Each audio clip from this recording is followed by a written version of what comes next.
네, 이번 한 주는 또 어떤 업종이 많은 관심과 이슈를 만들어냈을까요? 한번 화면으로 정리해 보도록 하겠습니다. 자, 먼저 반도체부터 출발할 겁니다. 2차 전지 등등 여러 업종들이 또 이름을 올렸네요. 반도체 이번 주 가장 궁금했죠. 엔비디아발 훈풍으로 올라가나 싶었는데 또 꼭 그렇지만도 않더라고요. 지금 삼성 효과로 주목받고 있는 유리기판 쪽도 궁금하고요. 반도체에 대한 전략은 어떻게 취하는 게 좋을지 김진 대표님부터 출발하겠습니다. 네. 네. 당장 크게 움직이지는 않았습니다만 엔비디아 실적 발표로 인해서 다시 한번 우리가 이제 확인한 부분은 바로 AI 칩에 대한 수요가 여전히 탄탄하다는 부분입니다. 이것은 곧 HBM의 수요 역시 쉽게 꺾이지 않을 것이라는 뜻이므로요. 올해 1분기에만 SK하이닉스 같은 경우는 엔비디아로부터 5조 원 수준의 매출을 거두면서요. 작년 전체 매출의 절반에 이르는 실적을 거뒀고요. 네. 이 SK하이닉스로서는 추가적으로 그 HBM3 12단 공급이 본격화된다면 실적이 더욱 우상향할 것으로 지금 기대가 되고 있습니다. 때문에 반도체에 대한 그 품목 관세가 이제 또 있죠. 이 부분에 대한 협상만 잘 마무리가 된다면 지난 방송에서 주가 20만 원 안착 확인 이후에 기대해 보자고 말씀드렸던 작년 7월에 기록했던 그 2000년 이후 신고가 돌파를 충분히 기대해 볼 수 있을 것으로 일단 판단하고 있습니다. 네. 그리고 이제 또 삼성전자에 대해서 짧게 말씀드리면 현재로서는 여전히 HBM3E에 대한 퀄테스트 승인 여부가 관건이라는 말씀이 또 되풀이될 수밖에 없는데요. 어쨌든 현재 가격 여전히 5만 원 초중반대에서 왔다 갔다 하고 있는데요. 여전히 이 가격대는 매수가 유효하다 말씀드리겠고요. 보유자분들은 좀 기다려야 합니다. 하지만 조급해 하실 필요 없고요. 좀 여유를 가지고 기다려주시면 되는 상황이 되겠습니다. 또 추가적으로요. HBM 핵심 장비인 그 TC 본더 이 장비를 SK 하이닉스에 납품하고 있는 그 한미 반도체 지난번에도 말씀드렸는데요. 계속 좋아 보이고요. 그리고 이제 유리기판 쪽은 아까 말씀하셨던 그 삼성 효과뿐만 아니라 그 AI 칩의 그 발열 문제를 해결할 수 있는 중요한 포인트가 또 되는 부분이 이 바로 유리기판이기 때문에 지속해서 이쪽에 관심을 가지고 또 보셔야 된다는 의견 드리겠고요. 관심주로는요. 유리기판 검사 솔루션을 보유한 PIE라는 종목과 유리기판 관련 시가객 등을 보유한 램 테크놀로지를 현 시점에서 분할 매수해볼 만한 선호주로 제시해 드리겠습니다. 자, 반도체는 이제 김영구 대표께도 여쭤볼 건데 조금 더 기다려야 될까요? 앞서서도 긍정적인 시각은 유지하지만 시간적인 소요는 말씀을 주셨거든요. 반도체는 딱 잘라 이렇게 얘기하면 되겠습니다. 가는 놈만 가고 못 가는 놈은 못 간다. 확실하네요. 네. 결국 제가 여러분들에게 말씀드렸던 게 SK스퀘어, 여러분들 필살기에도 추천 많이 드렸고 지금 신고가 인신 같죠? 네. SK하이닉스 많이 갔죠? 결국 두 종목만 보면 된다 그랬는데 그 종목들만 갔어요. 나머지 종목들 갑니까? 안 가요. 결국 희망고문만 할 뿐입니다. 한미 반도체, 제주 반도체 이런 거 들고 있던 분들 계속 바닥만 보고 있는 거예요. 네. 바닥만 파고 있는 거예요. 결국 그 종목들이 못 간다는 얘기는 지금 그 종목들이 결국 지금 추세에 안 맞는다는 거죠. 지금 상황에 안 맞는 거예요. 그럼 그런 종목들만 붙잡고서 계속 올라가기만 기다리는 거는 그거는 별로 좋은 방법이 아닙니다. 그래서 달리는 말, 반도체에서는 달리는 말만 보시면 됩니다. 그래서 하이닉스, SK가 갔다면 이제 앞으로 뭘 보면 되느냐? 딱 두 종목만 또 말씀을 드릴게요. 어떤 걸까요? 마이크로 컨텍설이라고 지금 14,670원에 끝난 종목이 있습니다. 네. 또 하나는 미코라는 종목인데 12,980원에 끝났습니다. 이 두 종목이 지금 눌림목 조정에 들어와 있는데요. 지금이 매수할 수 있는 적기. 지금부터 조금 아래 가격까지 매수해 두면 다시 전고점을 돌파하면서 올라갈 겁니다. 근데 그 외에 나머지 대부분의 반도체 종목들은요. 못 올라가고 바닥만 길 겁니다. 그러니까 선별을 해서 갈 수 있는 것만 가는 그런 전략을 쓰는 것이 좋겠습니다. 자, 먼저 반도체부터 두 분의 의견 들어봤습니다. 다음 섹터는 2차 전지입니다. 2차 전지도 이 시간에 이름을 자주 올리고 있네요. 계속해서 바닥권에서의 그 반등을 꾸준하게 모색을 하는 분위기죠.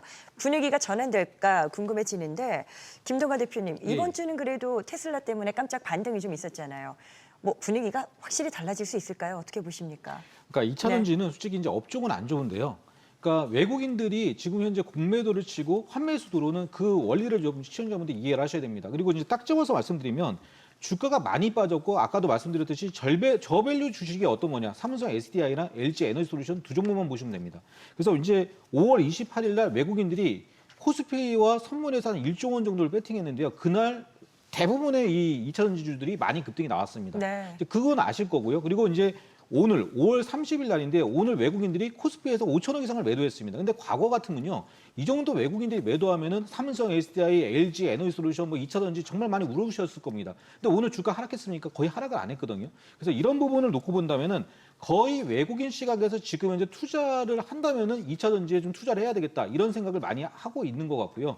특히 이제 2차 전지에서 주목을 해봐야 되는 부분은 뉴스인데요. 이게 지금 보면은 니켈의 80% 이상 들어가는 게 이 삼원계 배터리인데 이걸 생산하는 GM 같은 경우는 관세를 못 맞춘다는 얘기죠. 그러니까 2,100만 원짜리 관세에다가 25%의 관세를 매기면 2,000 똑같은 자동차를 2,550만 원에 미국인들에게 판매를 해야 되는데 누가 네. 사겠습니까? 이제 그러다 보니까 GM이 이 삼성 SDI와 그다음에 이제 LG 에너지 솔루션에게 이 저렴한 이 배터리인 LFP 배터리를 좀 지금 만들어 달라고 공급 요청을 하게 된 겁니다. 네. 그래서 이런 상황에서 이제 관련 종목군들이 많이 급등이 나왔고요. 향후에도 이러한 모멘텀에 의해서 주가는 상당히 좀 많이 상승을 한다고 보시면 좋겠고, 특히나 이제 6월 달부터 8월 달까지는 이 드라이빙 시즌입니다. 그 드라이빙 시즌에 꼭 주식을 사야 되는 거는 2차 전지, 그다음에 자동차 업종, 그리고 지금 보면 에너지 있죠. 에너지 많이 사용하잖아요. 그리고 지금 이제 환율 강세에서 수혜를 받을 수 있는 것들이 이 에너지가 잘 되면 당연히 화학 업종이 잘 될 수밖에 없는 겁니다. 그래서 이제 그런 시리즈로 우리 시청자분들이 따라가면서 매매를 하신다면 분명히 좋은 수익이 나온다고 보시면 좋겠고요. 제가 이 시간을 통해서 시청자분들에게 이제 애경케미칼을 탑픽으로 말씀드렸는데 전 지금도 애경케미칼을 탑픽으로 보고 있고요. 네. 이제 며칠 전에 아마 상한가 근처까지 가면서 많이 좀 놀라셨을 것 같은데 지금 현재 11,000원대도 계속적으로 매수를 하셔도 좋겠다라는 말씀 드리도록 하겠고, 1차적인 목표를 한번 6월 달에 15,000원 정도 잡아보도록 하겠는데 15,000원이라는 가격은요. 이 PBR이 한 15,000원에서 17,000원 정도 되거든요. 그래서 PBR 1 정도, 이 성장주가 PBR 1이 안 되는 주식은 완전히 저평가거든요. 그래서 그런 부분만 확인하신다면 좋은 수익이 나올 수 있다라고 좀 보고 있습니다. 김재인 대표께도 2차 전지 좀 여쭤보고 싶은 네. 게요. 이전 방송에서도 이쪽 섹터를 다뤄주셨는데 네. 그때 시각이 꽤 긍정적이셨어요. 뭐 네, 지금 네. 변화는 없으실까요? 예, 여전히 긍정적이고요. 아, 네네. 계속해서 긍정적인 말씀을 드릴 건데요. 일단 제가 방송을 통해서 여러분들에게 말씀드리는 이 분야 섹터와 종목들은요. 다른 분들하고 약간 시각이 다른 부분도 사실 좀 있습니다. 쉽게 얘기해서 그 주가의 위치인데요. 저는 이 바닥권에서 뭔가 포착되는 그런 종목들을 좋아하는 편이라서 더욱 그렇습니다. 일단 아무래도 계속적으로 그 코멘트를 드린 부분들을 들으신 분들은 기억하실 텐데요. 이 보유자분들은 지금 손절할 수도 없고 해서도 안 된다는 시점이라고 계속 말씀을 드리고 있고요. 네네. 또한 적극적인 추가 매수 그리고 서서히 모아가는 관점에서는 신규 매수도 고려하시라고 말씀을 드리고 있습니다. 물론 이 IRA 수정 법안 이슈로 인해서 단기적으로는 추가 하락을 보이기는 했습니다만 이 수정 법안은 이미 주가에 충분히 반영이 되었고요. 그리고 이제 일론 머스크가 백악관을 떠난다는 이 호재, 그리고 LG 엔솔, 그리고 삼성 SDI가 미국에 LFP 배터리 생산 라인을 설치한다는 이 호재 등으로 인해서 이번 주에 강하게 반등이 나와주면서 어느 정도 또 회복이 되었고요. 나아가서 아까 말씀드렸던 제 바닥권 신호 포착법 기준으로 봤을 때 일단은 1차 신호가 지금 나와준 상태라고 볼 수가 있습니다. 따라서 단기적으로 보는 분들도 좋지만 물론 충분히 그 매력적인 지금 바닥권 신호가 포착된 만큼 중기적 관점에서의 접근이 필요하다고 재차 강조를 드리겠고요. 제가 이 접근 방식을 좀 구체적으로 설명을 드려보자면요. 2차 전지에 투자할 자금이 딱 정해져 있다면 이 자금을 3번 정도로 일단 나누시고요. 그중에 3분의 1 정도는요. 지금 분할 매수를 시작할 타이밍으로 봐도 좋겠다. 이렇게 말씀을 드릴 수가 있습니다. 더 싼 매수 기회를 안 줄 수도 있으니까 이제 시작해야 될 시점이 분명하고요. 만약에 기회를 더 준다면 더 싼 값에 두 번째 3분의 1, 그리고 더 싸게 또 기회를 줄지는 모르겠습니다만 준다면 또 세 번째 3분의 1까지 분할 매수하면 되시고요. 만약에 네. 안 준다면 일부 먼저 매수하시고 추세가 전환된 걸 확인하면서 눌림 시점에서 추가로 매수하는 전략적 대응만 잘 해주시면 이제 2차 전지 투자로도 웃을 수 있는 그런 날이 올 것이라고 봅니다. 이러한 전략으로 봤을 때 접근해 볼 관심주는요. ETF인데요. 좀 생소하실 수는 있겠습니다만 말씀드리면 코덱스 2차 전지 산업 레버리지 ETF가 있습니다. 네. 이 종목도 주식처럼 거래할 수 있으시고요. 그리고 2차 전지 분리막 개발 및 생산 기업인 WCP를 선호주로 제시해드리겠습니다. 관심주까지 함께 말씀을 주셨습니다. 자, 2차 전지에 이어서 다음으로 가볼 섹터는 조방원입니다. 무엇인가 하니 조선 방산 원전이죠. 기존의 주도주 성격을 띄었기 때문에 이제 고점에서 동반 조정이 나오나 싶었는데 다시금 또 반등 분위기가 나타나고 있습니다. 그래도 많은 보유자들은 불안하실 거예요. 이미 고점을 또 보셨기 때문에 앞으로의 향방이 어떻게 전개될까 궁금하시죠? 부담을 느낄 수 있는 자리입니다. 이동우 대표님, 어떤 전략을 취하는 게 지금보다 유리할까요? 일단은 많은 분들이 이제 수익을 내셨고 가지고 있으신 분들은 조금 더 상승을 느끼셔도 될 것 같습니다.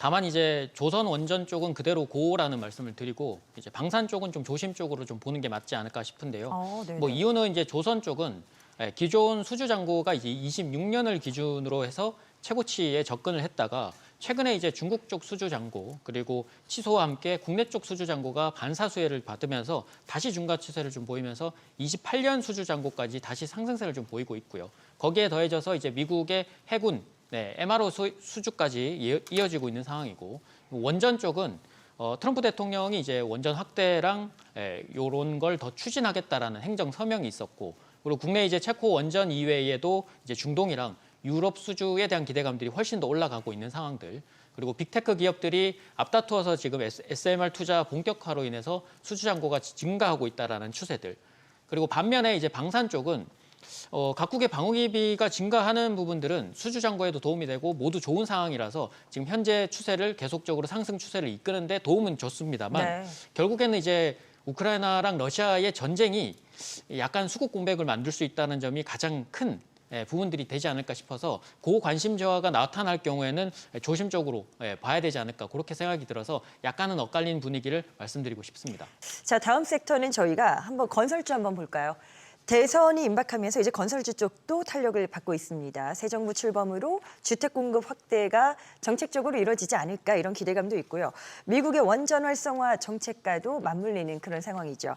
자, 오랜만에 건설주에 대한 이야기를 좀 나눠볼까 하는데 이동우 대표님께서는 이쪽 섹터는 지금 어떻게 보세요? 최근에 이제 두 가지 측면들이 이제 긍정적으로 작용한 것 같은데요. 아무래도 이제 금리 인하 국면이 조금 더 부각이 됐어요. 국내적으로도 그렇고 미국도 이제 하반기로 들어가면 금리 인하를 할 수밖에 없는 환경들이 좀 만들어진다는 거고 또 한 가지는 주요 대선 후보들이 주택 공급 확대 예상 그리고 건설사 착공에 이제 부담으로 작용했던 원가율도 작년 대비해서 30에서 50% 수준으로 개선된 점이 긍정적으로 작용한 것 같습니다. 거기에 이제 미국의 원전 사업 확대로 국내 건설주들도 호재로 작용한 것 같은데요. 예전에는 한수원이나 한전산업 등이 원전 설계 기술을 특히 중요시했지만 최근 들어서 이제 SMR 시대 그리고 앞으로 나아가서는 MMR 시대로 넘어간다라고 하면 대형 건설사들도 지금 앞다투어서 SMR 사업의 차세대 성장 동력으로 삼고 진출하고 있는 상황인데 현대건설이 가장 크게 상승을 했었고요. 주도주 역할을 한 데 이어서 이제 DLENC를 주목하고 있는데요.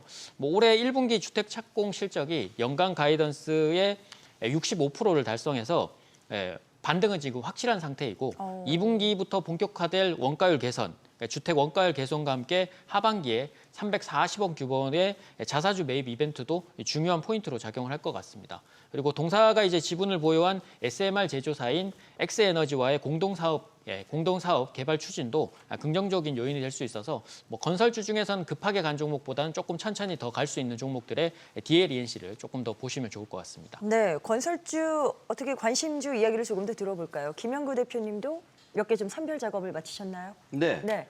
현대건설, 삼성물산, GS건설 좋은 건 다 알죠. DLENC 굉장히 좋습니다.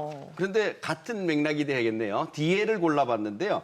이미 급등을 해버린 현대건설을 갖다가 매수하려면 조금 힘들 겁니다. 그러니까 그 아래쪽에 있는 것들 중에서 대림건설의 옛 지주사 DL 요것을 갖다 보시면 되겠는데요. 일봉 차트를 갖다가 좀 준비해 봤는데 이 현대건설 같은 거 추격 매수하지 말고 요런 바닥권에서 이제 막 뜨고 있는 이런 종목들에 대한 눌림목 조정을 갖다 보일 때 매수가 좋아 보이는데요. 적정 매수가는 한 45,000원에서 41,000원 사이면 좋을 것 같고요.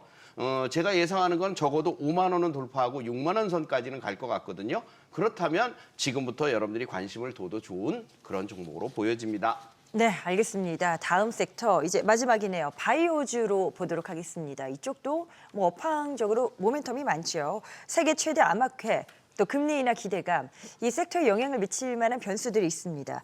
김동화 대표님, 뭐 관련주가 이슈별로 좀 나뉠 것 같긴 하거든요. 어떤 쪽을 주목해 볼 필요가 있을까요? 제가 또 오늘 정리를 한번 해드리도록 네. 하겠습니다. 그러니까 세 가지로 생각을 하시면 될 것 같아요. 그러니까 첫 번째는 암호화폐 관련주, 두 번째는 이제 금리 인하 정책 수혜주, 세 번째는 이제 요즘에 가장 핫한 이 비만 관련주 및 이 미용 관련 AI 신약 개발 등 이 다방면의 이제 관련주 이렇게 이제 나눠 보시면 좋을 것 같습니다. 네네. 그래서 첫 번째는 이제 암호화폐 관련해 가지고는 이제 ABL 바이오가 신고가 시세를 이미 냈습니다. 그런데 이제 보면은 많이 안 빠지고 지금 이제 오늘 30일부터 이제 암호화폐를 하지 않습니까? 이제 그럼에도 불구하고 주가가 반등이 나온다라는 부분들은 이 암호화폐가 끝나도 이 관련 주식들은 계속적으로 시청자분들이 가지고 보셔야 된다라는 말씀을 일단 좀 드려야 될 것 같고요.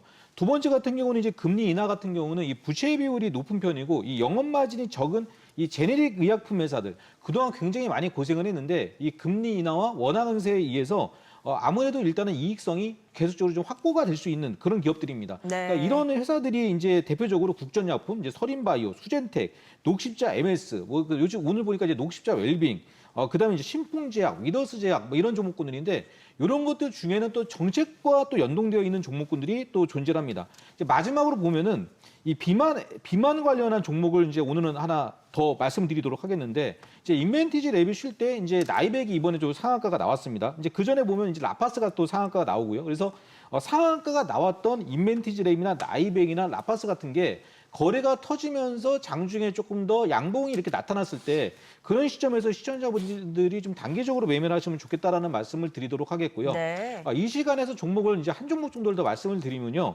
지금은 이제 이재명 정책 수혜, 그다음에 이제 삼성바이오의 이 관련 이슈, 그 마지막으로 이제 누가 되든 신정부의 정책과 이 금리 인하 수혜, 이 모든 것들을 봤을 때 또 콜드체인 관련 종목인 이 서린바이오를 좀 말씀드리도록 하겠습니다. 그러니까 금일 같은 경우 서린바이오가 이제 한 9천 원까지 넘었으면서 거래가 요즘에 계속적으로 증가되면서 하루에 이제 20%씩 왔다 갔다 하는 모습이 나타났습니다. 이제 금일 종가에 아마 거래가 증가되고 또 하나 그랬습니다. 그래서 8,000원 정도 내외에서부터 시청자분들이 좀 매수를 하시고요.